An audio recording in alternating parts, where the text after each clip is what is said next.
Hello and welcome everyone to this year's final Poem Jam. Thank you all for attending. Yay.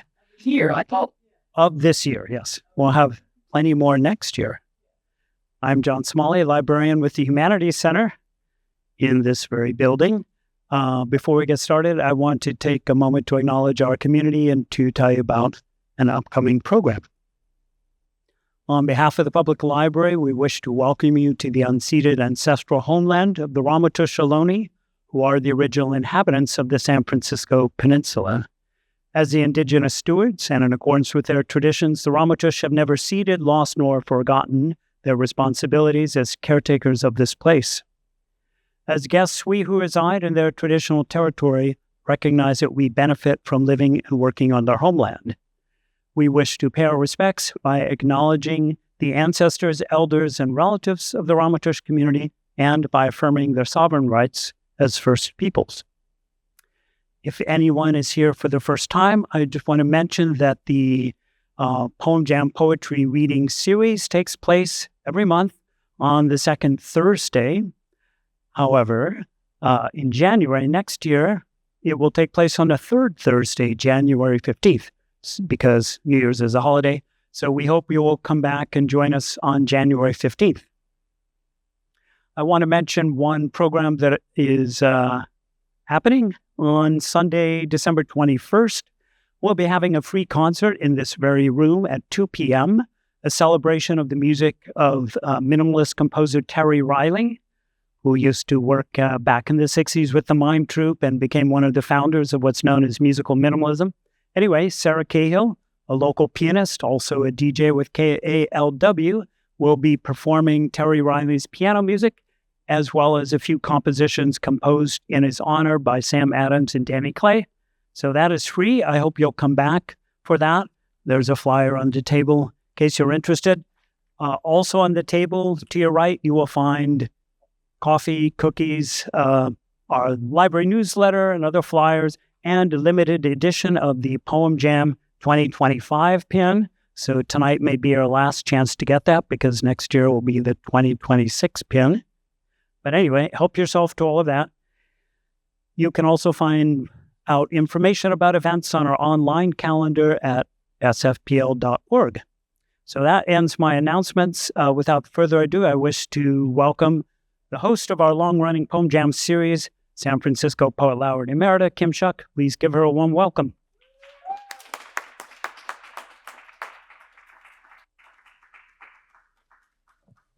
Hi. So I'm just going to hop into it. Our first reader, there are two readers tonight. I'm one of them. The first reader is Denise Luiso, who is the Poet Laureate Emerita of Kansas, the publisher at Mammoth Press, and a really good friend. She's published me. I've reviewed her. It's completely inappropriate. So I'll invite her up to the microphone. Please give her an enormous welcome. Denise.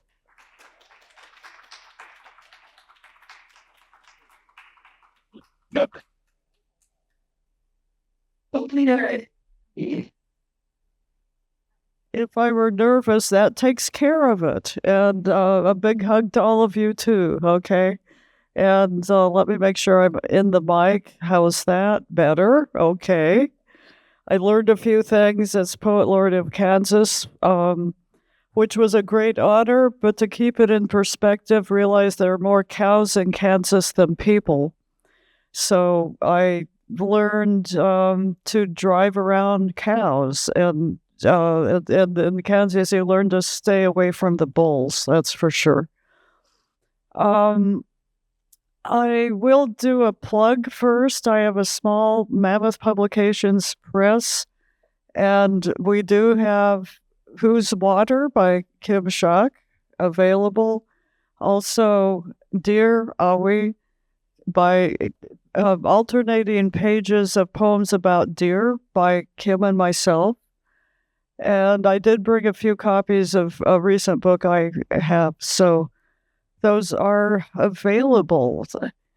And let me begin with a poem that is about buffalo. Like I moved from Kansas 6 years ago because my son went bad and became a winemaker.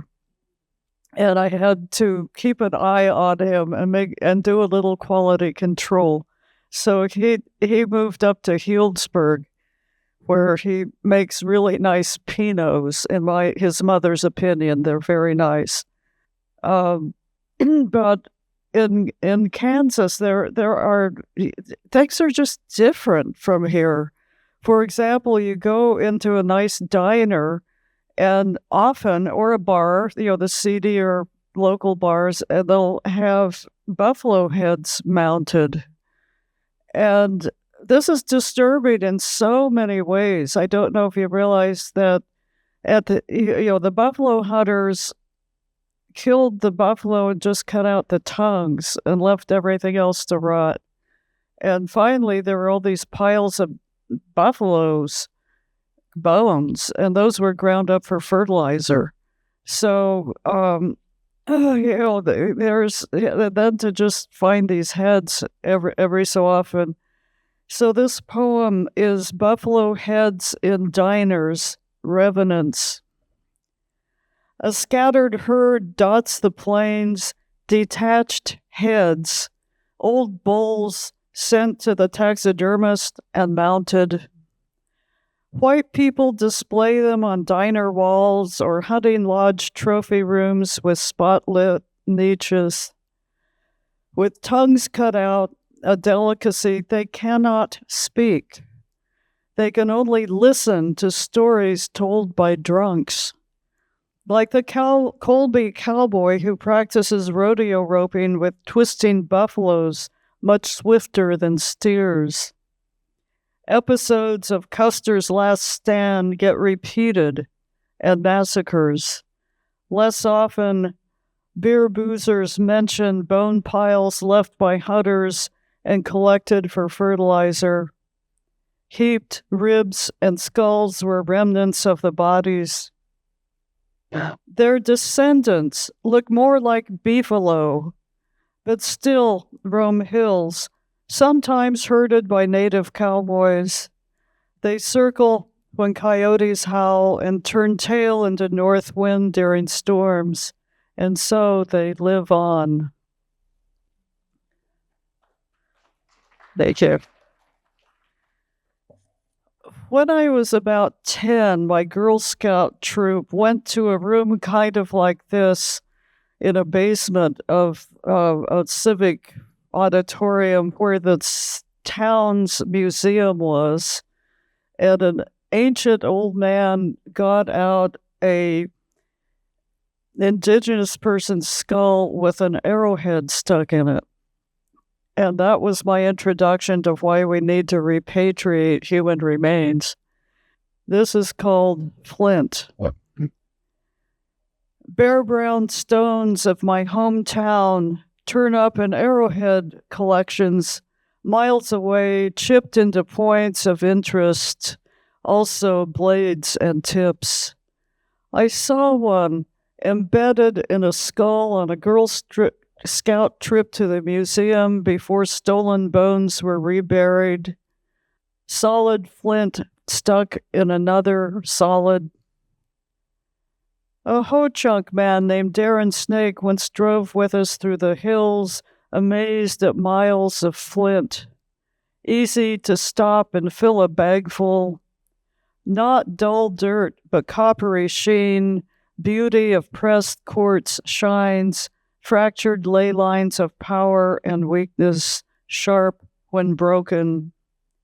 Hefty, palm-sized nodules fit into the hands, fingers closed, the axe is ready, fight ready, or flint lies face down. It waits.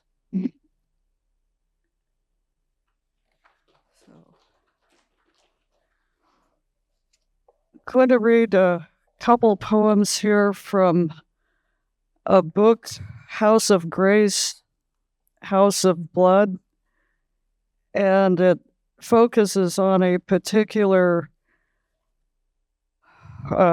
killing of 96 men, women, and children who were Moravian converts from Lenape and Muncie bands of Delaware tribal members. And the Delaware tribe started out in the New Jersey area. And I will just read this then to kind of explain the diaspora. Acknowledgement of Lenape lands. In Dawnland, through 5 centuries, Lenapes fight Spanish, Swedes, Dutch, English, and United States settlers. Bloodstained roads lead away from New Jersey, escape routes shared by Lenapes and runaway Africans, blood memory stories mark murders at Dutch Pavonia or Coshocton or Gnadenhutten, where militia killed pacifist Lenape Christians. Blood passes through mothers, red wombs to landless children, my mother, my grandfather, his parents, and theirs. Descendants live in Ramapo Mountains, Appalachians of Pennsylvania and Ohio, Canada, Wisconsin, Indiana, Missouri, Kansas, Oklahoma, Texas, Idaho. Lenape people are alive, hearts beating, streams of red blood. All the lands and waters where we continue, I acknowledge. Thank you. I taught at Haskell Indian Nations University for many years, and one of my students was Leslie Fallingleaf, descendant of Fallingleaf, who led Zebulon Pike up Pikes Peak. And Delaware people were great guides and did a lot of scouting and guide in all over the east of the Rockies mostly. And, again, that name, Falling Leaf, you don't know. You know Zebulon Pike. So that is something I think about when I read that poem.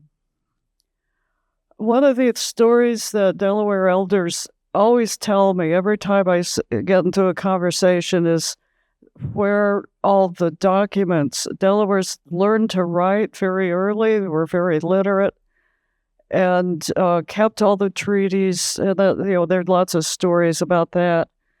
But then at a certain point, all the written documents were lost when a removal west when they did a river crossing. So this is, among other things, about that. A river's witness. Lenape traders traveled the Muskingum in dugouts purveying salt, furs, shells, and pearls. For centuries, their wooden barges carry full cargoes. Hunters and fighters use quick birch bark canoes. A Delaware elder tells me how missionaries taught writing, how paper treaties stayed safe in a wooden chest. During removal west at a river crossing, the boat capsized. The waters took all Lenape records. By the Little Muskingum, muddy brown as an elk's eye, the current swallows voices of both killers and victims. Their echoes drown in the snowmelt torrent as the river's thunder rises to heaven. Ink washes into winter's flow, and also blood, traces never completely dissolved, even now, as muscles pearl themselves, colors of dawn glimmering on the river, all passings entangle at once.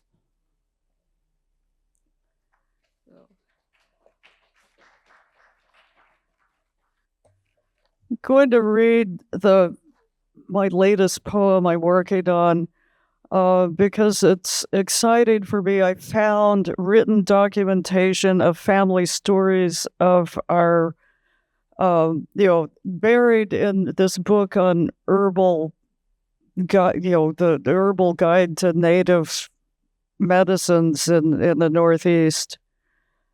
And this is called Documented Delawares on Schooley's Mountain. Buried in an herbal handbook, I find my great-grandfather's people, descendants of, quote, the band of Delawares who lived in the Schooley and Powhatan Mountains.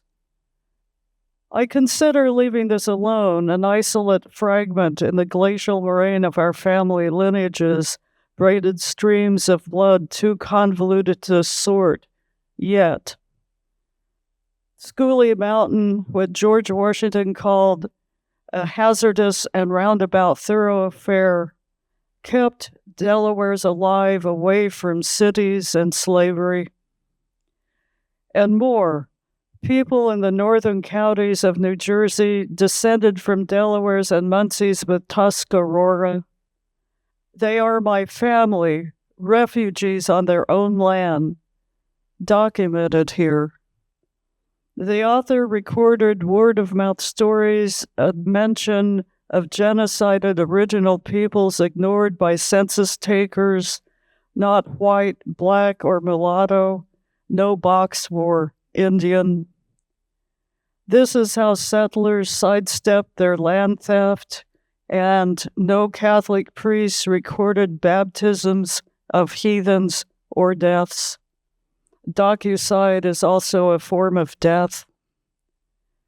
I have also the photograph of relatives in a carriage, 1860s, the Schooley spring house in the background, an unnamed couple poses in Sunday best, their wedding. He has my dark eyebrows, but eyes are shadowed. I recall a lost daughter, a drowned eldest son, soul taken by the water monster. This was why they left. Also, I heard about my relatives from an elder, an Onondaga man who worked for the Bureau, who said records were lost in Pennsylvania. And so I sit with this persisting pattern of images, conversations, websites, words from an herbalist. Quote, many conservatives remained behind. And so if this is written evidence, is it enough? What further documents do the people want as final proof?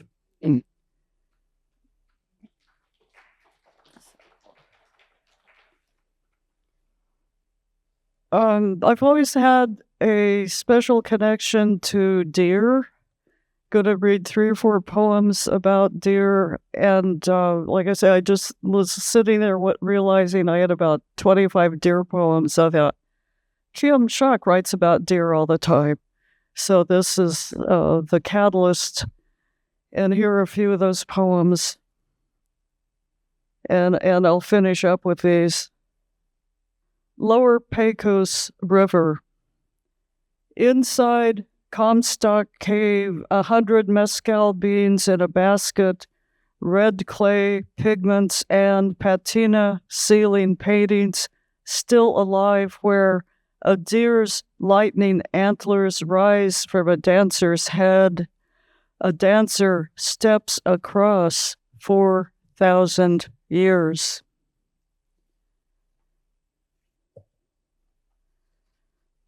My broken, forbidden indigenous identity.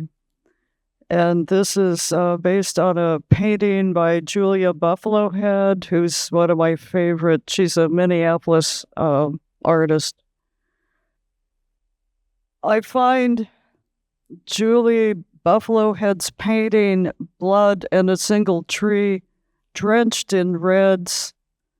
A crow holds chalk, draws a spiral portal where words rise in smoky prayers. Against a wall, a raccoon bleeds from fatal wounds. It reaches for blue. A deer lies on the floor, tongue lolling, its side covered in ponca flower designs. A man in a suit turns his cougar face to me. Na Shawanaka, white man, woman, what have you done to you and me? Quivira Way.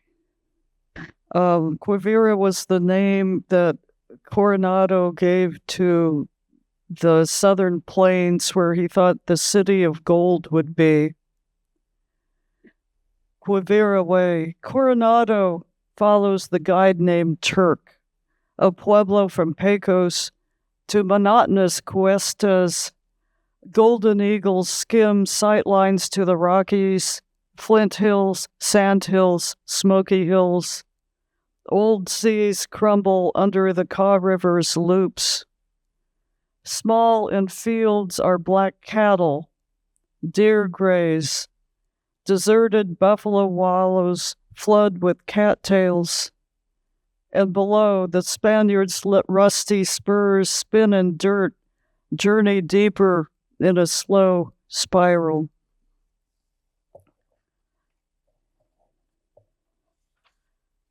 And levitation. The psychic says ghosts float above ground. When deer waver in fog over steaming asphalt, I believe. Front on, only ears show, but sideways, northward, full bodies appear, soft tan fur, solid torsos, brown cherub eyes. They move obliquely in pale light. They do not stumble, but veer to cedars, hooves never touch, as I plod behind them, earthen, lost in gravity and night glum, when silver shimmers pink roses, glitter mist fills air, and they rise. And want to read one in acknowledgement of my husband who died a couple years ago. And I'll end with this one. Regret. I could not hold your cold hand, so the room retreated underfoot. Now a deer bleats outdoors with the misery of the hunted, or is it a coyote, the hunter? You remain somewhere else, unmoving, not in our bed. Years have passed. I regret I never placed a pint in your casket nor tobacco. Aches collect in my throat instead of your name. I dream of you in powwow regalia, a head roach, pink, white, and blue beaded gauntlets, ribbon shirt, Potawatomi style for your grandfather. You hardly glance at me, too busy in the afterworld and dream world at once. Do we always disappoint? Yes, it is a coyote yowling beyond the wall, a high-register bassoon squeal no dog can make. The night ripples curtains with that sound, not tomb silence. Damp fog scents the wind. This poem is about you, to you. Does it unsettle others, ripple the place where we next will meet? I just visited that spot of earth of goldenrod and lilies. I left you a pint of cherry brandy, tobacco, tears. Thank you.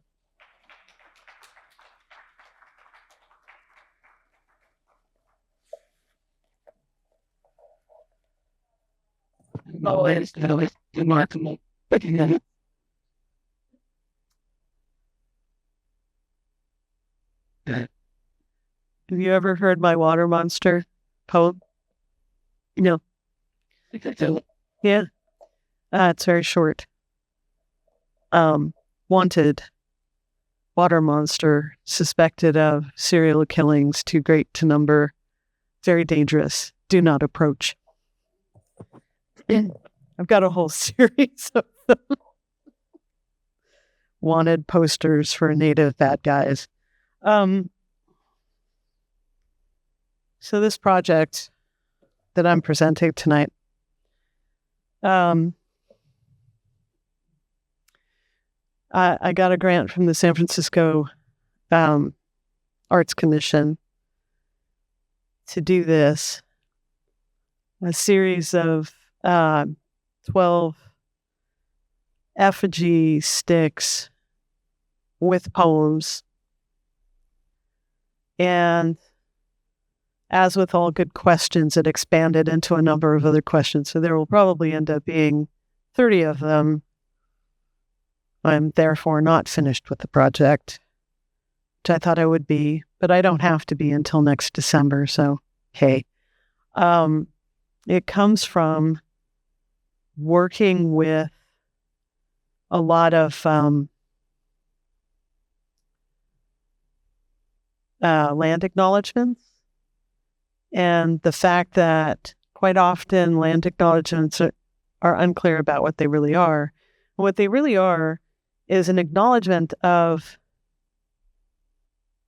sacred responsibilities that have been dramatically interrupted by colonization. And we can't support our non-human relatives in a way that many of us have been taught to do. And that in turn comes from a project that I did 2 years ago that was based in, my great-grandmother told me one time her grandfather took her to go look at a pile of dead buffalo that they'd just taken the tongues. And it was soon enough to where it was a pile of rotting buffalo. And he told her, that is how much they hate us. And I thought, what else has my family seen that I don't see now? So I've been working on extirpated, which means locally extinct, and endangered animals along the Pacific coast and American territories. And the first poem is sort of a commentary rather than an animal. It's funny how the small things can be harder to break. The giants come down with a stone, a challenge, a threat. The big trees, the tigers, the heart of a system based on trust and blood and water. The small things have to be a vivisection, a breaking of the whole. Take the grass, change the rivers, cut all the windbreaks, and you get a dust bowl. Flocks only come apart bird by bird. Ponds come apart fish by frog, by bunch grass.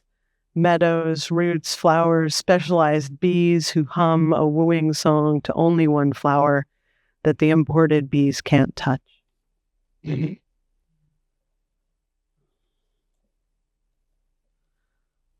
So,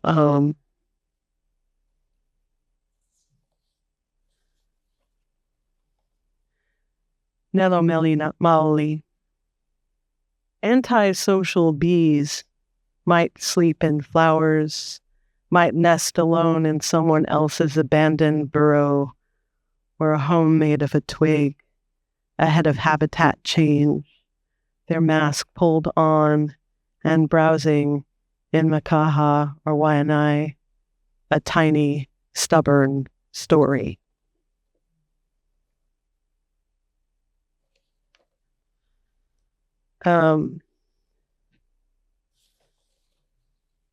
You will notice that a lot of these names are in the indigenous language associated with the animal, and some of the names that I've received have changed over the course of the project. So we're going to call this Ayatulatul Suite, and there are 3 pieces, but they're not together because the incredible AV department didn't get my images as quickly as we probably should have given them to them. This one is sometimes actually hiding under rocks. I'd never seen you, not in my over half a century, but along this remembered creek some feet have read the dry bed these years gone, water now running in this cut again, supervised by cypress, and that morning when the sun hit near the spring, hundreds of speckled pairs of wings and short-stuttered flights in all of your clay and sand and obsidian explain white turtle head and false baby stars to new neighbors who might be listening.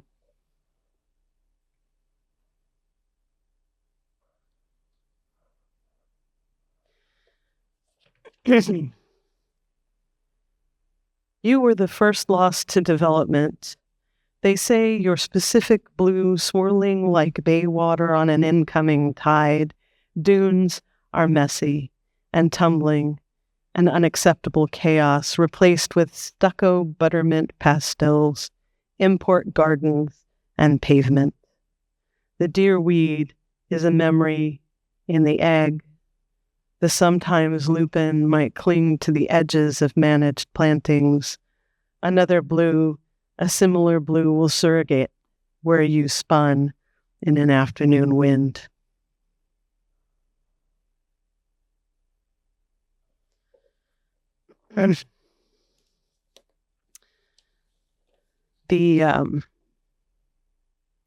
That is a North Coast name for that guy.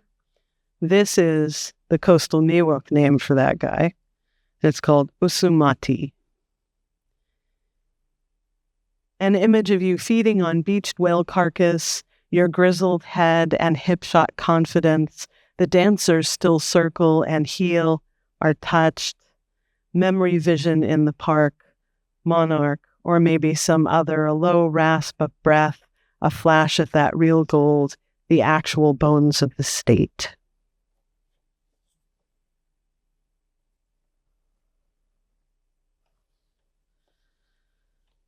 When I asked for this word, I was told, I asked for lily because it's called in English a Clea mariposa lily. But of course, that's not what they called that. So I was told, what are you actually asking for? And I showed the woman a picture and she said, that's what we called it. Urchum. Ring Mountain might know, and Turtle Rock could tell some stories to the patient. This luminous cupped palm of food and medicine, roots in serpentine, drinking their magic year and year.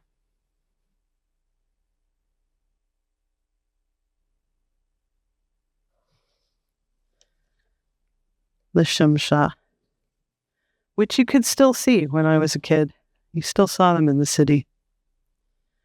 Up Rocky Point in a gutter, implausibly feigning death, but the eyes were still bright and following our movements, a song of muscle along the creek, hunting mule mule.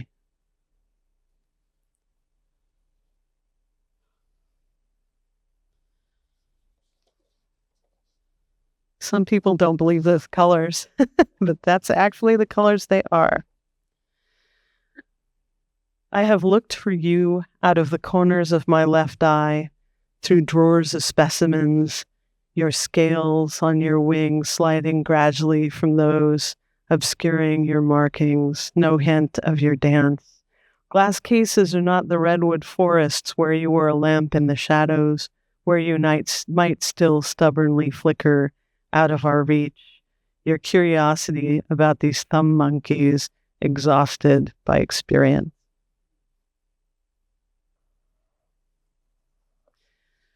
Aga, which is a Chamorro word. What spirit is this blue-black bird who talks to tell the family where she is, who yells warning and supervises the military base?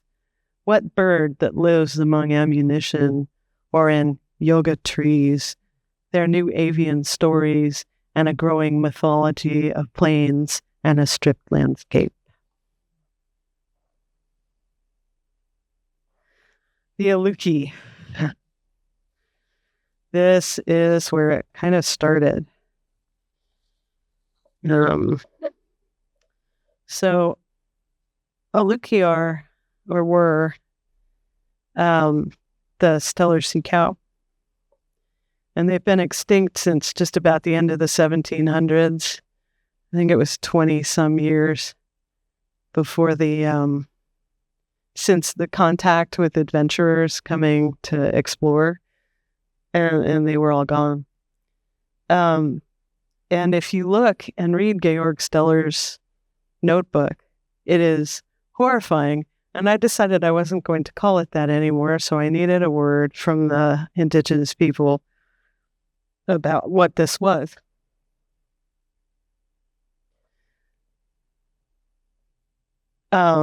So I asked around, and people were laughing at me, going, "They've been extinct since the 1700s. You're not going to find the word." And I was like, "Pull your socks up." The Caddo people freaking remember what they called the giant ground sloth, which has been gone for a minute longer than since the 1700s. Somebody's going to know the word. It might take a minute to find it. And the other thing I did was call one of the people who's researching them now, and they're talking about bringing them back. And the funny thing about that is these things were 30 feet long, and they're talking about bringing them back by breeding them through manatee. And if you know how big a manatee is, it's like, all I can think is both ouch and So once I decided to call this an Aluki, which is another whole story, but we don't really have an hour to tell it. I decided I couldn't just decolonize one word, which is why you're seeing these in their native languages. And the funny part about that is that quite often I've asked, and that word is not in common use anymore. It's out there somewhere. It's in recordings, or somebody's grandma who's not making a whole lot of sense in other ways knows the word. So they've changed. A couple of really changed since I started the project, but some of them have also just spurred people to look for that word. So there are like tribal linguists who are like, "Oh, well, Kim wants the word for butterfly. Let's go look and see what that is." So it's been kind of fun, and I take it as an enormous compliment that that's people's response rather than, "Why do I want to play with you?" So anyway, these are remarkable animals. Aluki, Arctic mermaids kept the kelp forests. Marks of mud slip, a set of grassless scars seeking sea, finding a scrap of preserved hide, 8 inches thick in a museum, browsing a float of mammalian trunks, bark heavy, snore songs, belly up, post-feast, too buoyant to dive the living temples of Tmagiks, fading now. The guardians become a game of bones. So the skin was actually had these lumps on them. I may put more of them on there before I'm done with the project. Wow. Fogbirds hunting sand lances, the view from out on the rock, their pine-scented nests in the old growth, the smoke of preserving fish, tree ox, the teenagers with speckled necks keeping sometimes silences and holding careful to these North Coast rituals.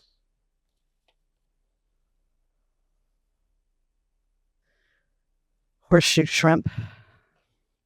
There's no word for this guy as far as I can tell at this point. And the fun part about them is that they were discovered in the early 1900s.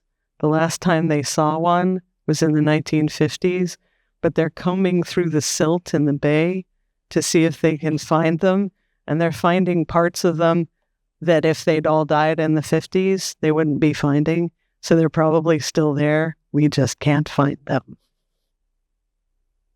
So I call them possibility shrimp.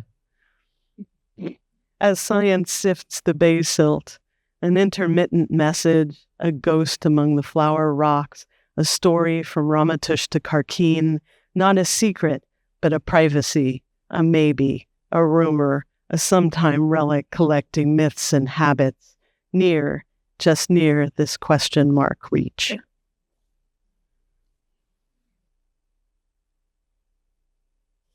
Sometimes I like to use glow-in-the-dark beads. So here's one more creature. And I stabbed my thumb and couldn't get it quite finished. You see her?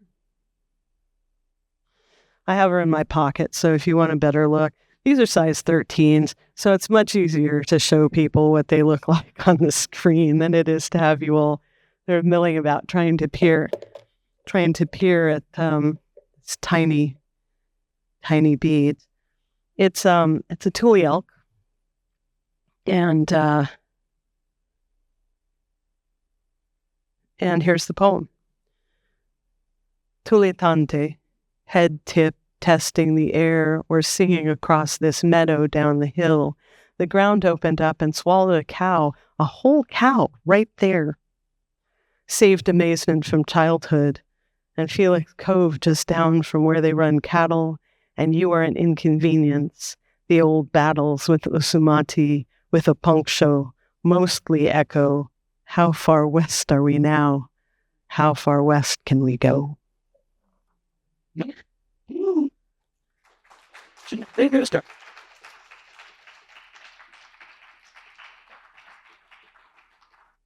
So I'm going to be honest with you, not all of those are new pieces, but they're in there because I realized I've been doing this work for quite some time.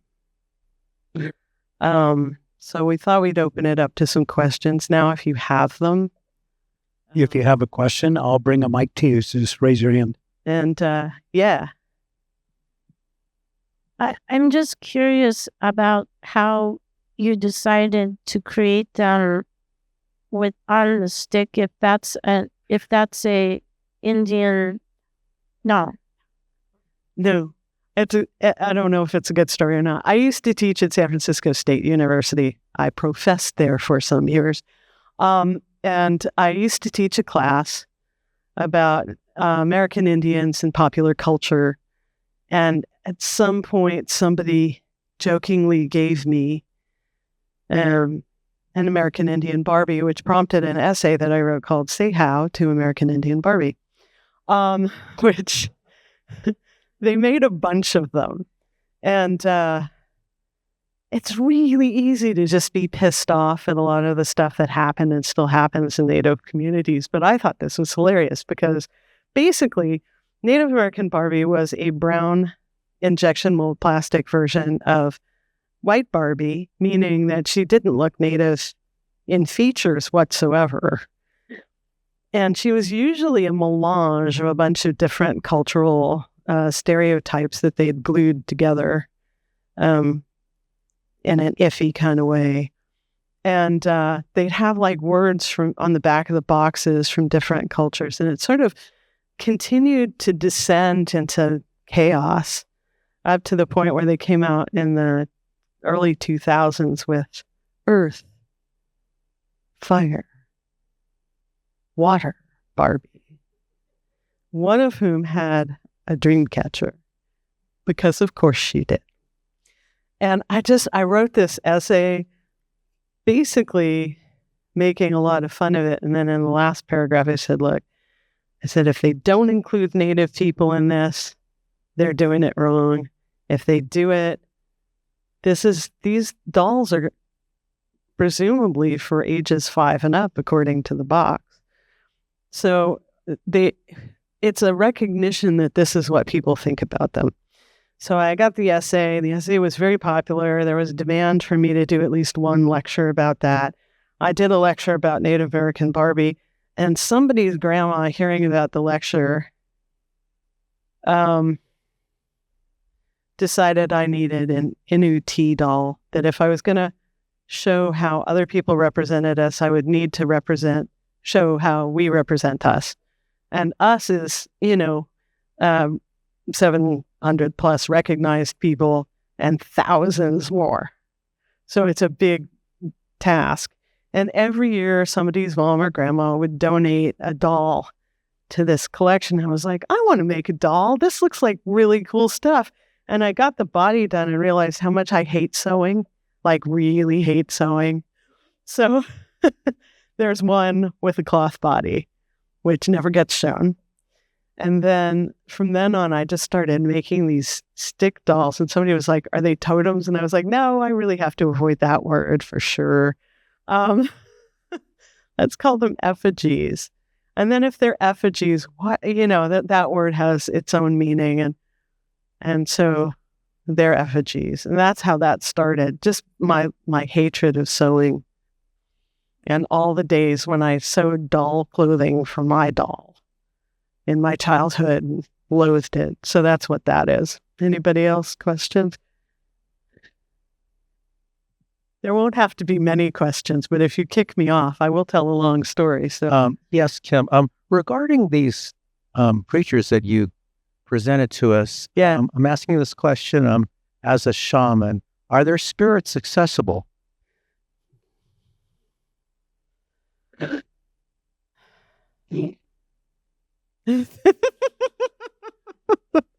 Not sure how to answer that question. In the sense that the way that I interact, some of their spirits accessible. I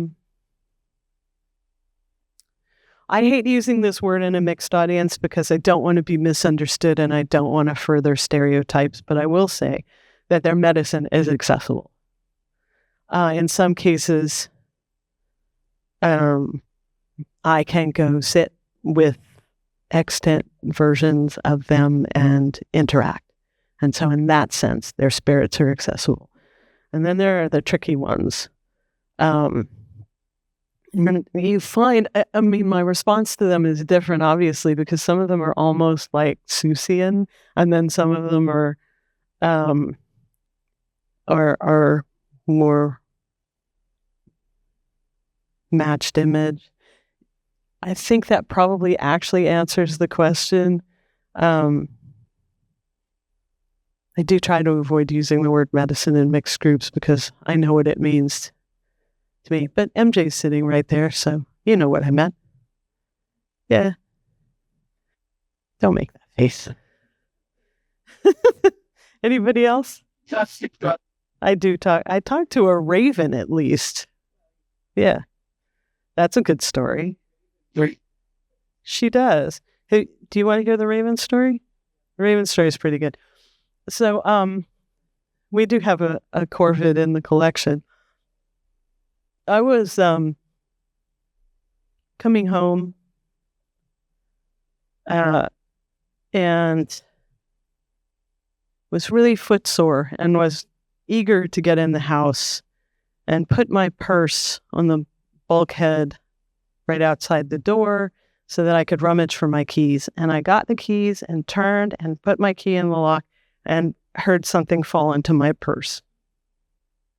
So I looked up to see the back half of a bird and thought, the bird has pooed in my purse, which is not ideal.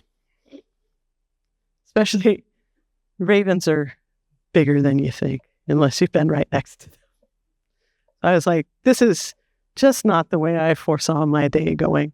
So anyway, I let myself in and I put the purse on the kitchen table and I got a paper towel and I started removing things from my purse, expecting to find a giant bird poo. And what I found instead was a pebble.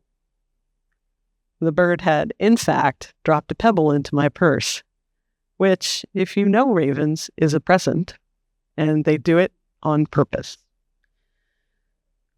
This bird, if Doug is sitting in the front room and there are no cashews on the front porch, she will scream at him to get me and provide cashews. I was doing a Zoom in the middle of COVID, and had my window open because it was about 4,000 degrees in the room. And when it was my turn, I turned on my microphone, and I started reading, and somebody said, Kim, you might want to check your mic. There's a funny noise. And I was like, yeah, that's the raven. And I guess they thought I was making an Edgar Allan Poe joke because everybody started laughing. And I went, So I took the camera off of my computer and faced it at her, and everybody went, like, that's a huge bird. I'm like, yeah, they are really big. I was like, what she wants is one of the cashews, because I had a few of them there for snack for me. So I'm like, if I give her cashew, she'll shut up. So I gave her cashew, and she did shut up. But she sort of started talking love noises at me later, and people were like, that is remarkable. It is. It's a huge compliment. I don't know what I did to deserve it, but I do have a relationship with a raven, which is, I do talk to ravens. It freaks out some Cherokees because blackbirds are a thing, but ravens hold the evil down. Crows cause trouble, but ravens hold down evil as part of old stories.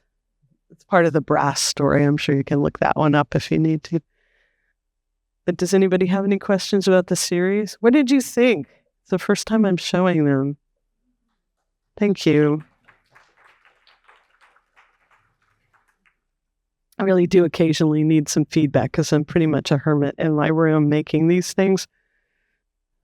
Yeah, no, somebody came over the other day and said, this is surely a sign of some kind of positive effect of a mental illness. Like, it's entirely possible. I don't deny it.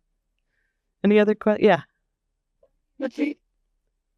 How do you hate sewing so much but love beading?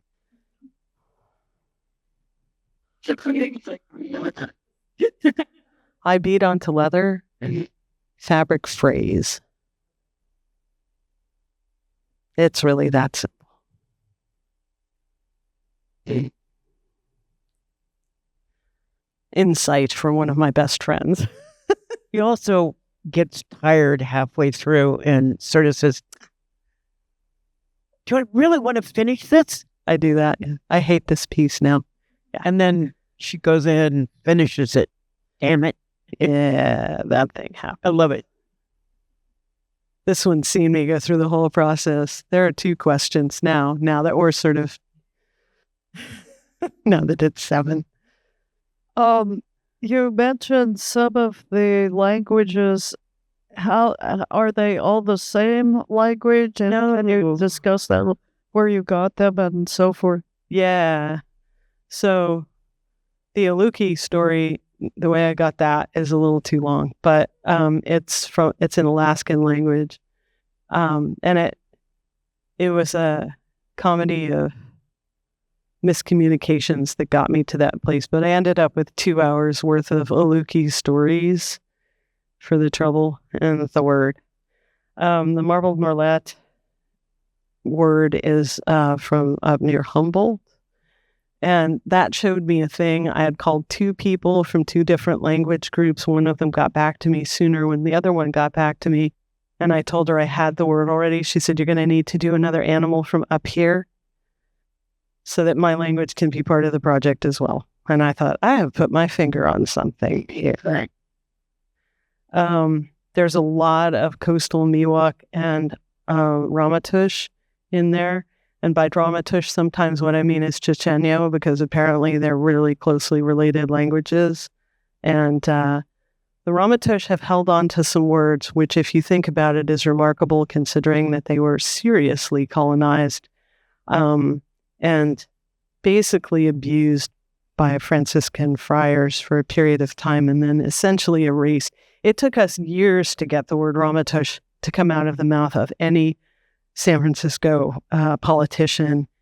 They fought that tooth and nail. We finally did it. It was years of fighting. MJ was there with me on that one. And the person who led that fight was Marcus Arana, who is with the Human Rights Commission. And basically ended up killing his job doing that, but did it. So those languages, There's the Chamorro word, which is easily accessible. I found out about the Aga from a Chamorro woman, so that came with the project. There's a Hawaiian word. My children are part Hawaiian. It is easy for me to get words in Hawaiian if I need them. I'm looking for a word that's probably either it's probably some form of Chumash, to be honest.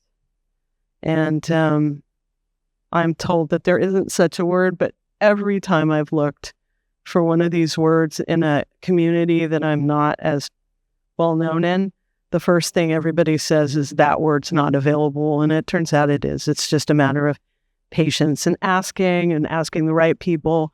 Not, you start with a person that you have access to, and then you track it back to generally a grandmother who will test you out first and see if you're worthy and then give you the word.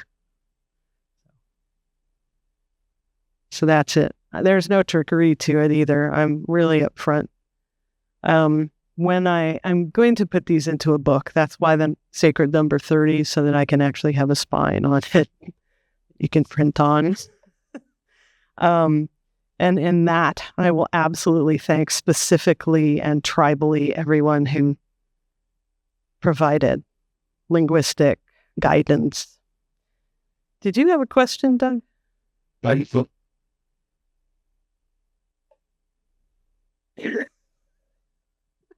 You are such a cheeky creature. What's your process?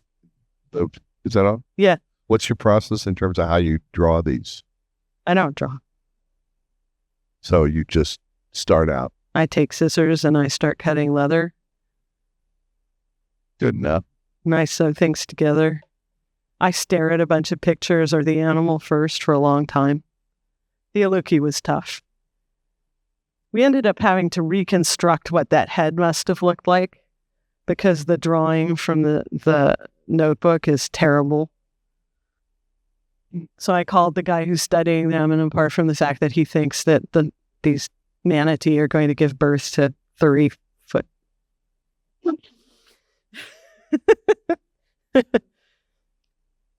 Doug has watched you do this process, and I've watched you do this process. Yeah. And basically what you do is you sprinkle a whole bunch of different colors of beads on a thing, and you use it as your artist As a palette, yeah. It's kind of simple and beautiful and very, very difficult. It gives other traditional bead artists palpitations when I pour piles of beads and then swirl them around together so that I could see what they look like. But the reason for that is my first art teacher was Ruth Asawa, and she had studied with Albers. And when I was in college, we worked together a lot. We knew each other really well. She was a very good friend. And at one point, we were seeing each other once a month to talk about art and hang out and drink tea, mostly fold paper, I think, and talk about what we were working on. And she worked me through Albers' color theory, kind of unwillingly, because I didn't see what purpose it would have for me. You can't mix glass beads. I mean, you can't change the colors of them, but you can put them next to colors that make them look like the color you wanted. Mm-hmm. So that's what that's about. They stopped making my favorite one, though. It's a milk glass size 15 bead, and it really drives me nuts that they stopped doing that. We are at a point where we're going to have to quit this room. Thank you so much, people who showed up for this. I am really delighted to have you here. More to come, and I'm going to have to do another presentation of the entire set of things because I actually don't see the person I expected from the Arts Commission. So. Well, as a family member, perhaps you should just come over for supper and look at them. I could help that. The table as you come in and take your shoes off, because that's where they all are. Apart from just the one that Doug has with him. And then the bolo tie he's wearing, which I also made, that wasn't a picture in the collection. So as you go out, Doug, throw your hand in the air. That is Doug. Doug has art. Thank you. Come back on January 15th. Yes. And then I'll say, Jeffrey, you're so tight in your feeling. That's short stuff. Now it's the element. Yes, it's a mind. It's a moment. You're waiting for.